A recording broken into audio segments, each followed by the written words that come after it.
आणि म्हणून आता शिवीगाळ करण्यावर ते उतरलेले आहेत. पण मला असं वाटतं की खरोखर त्यांचं जे मानसिक संतुलन बिघडलेलं आहे त्याकरता एखाद्या सायकियाट्रिस्टची मदत त्यांनी घ्यावी. संध्याकाळी अनिल देशमुख आपली भेट घेतली असं आम्हाला कळतंय. काल रात्री झाली हॉटेलमध्ये होते. उदय सामंतांची भेट घेतली, त्यांनी कबूल केलं. पण तुमच्या माझी भेट अनिल देशमुखांनी घेतलेली नाही. सर अजित पवार आज म्हणाले ते तर स्पष्टच आहे. त्यात त्यांनी जे सांगितले आहेत काय आश्चर्य आहे का? बघा, शेवटी पवार साहेबांसोबत पक्ष उभा कोणी केला? तो अजितदादांनी केला. पण शेवटी त्यांना बाहेर का निघावं लागलं? त्यांच्या लक्षात आलं की आपल्याला पक्ष मिळणार नाही, पक्षामध्ये आपल्याला स्थान मिळणार नाही.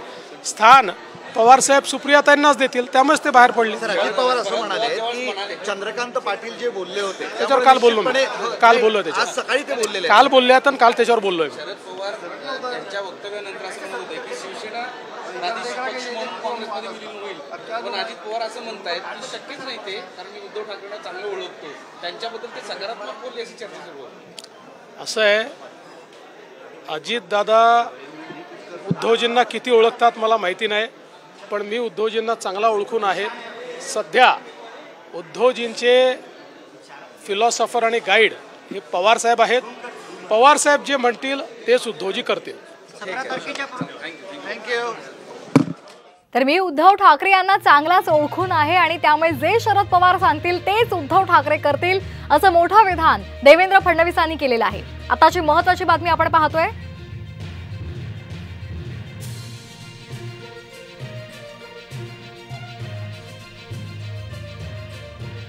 तर उद्धव ठाकरे यांचं मानसिक संतुलन बिघडलेलं आहे अशी टीकाही देवेंद्र फडणवीसांनी केलेली आहे. आणि त्याचबरोबर अनिल देशमुख यांनी माझी भेट घेतलेली नाही असंही त्यांनी स्पष्ट केले.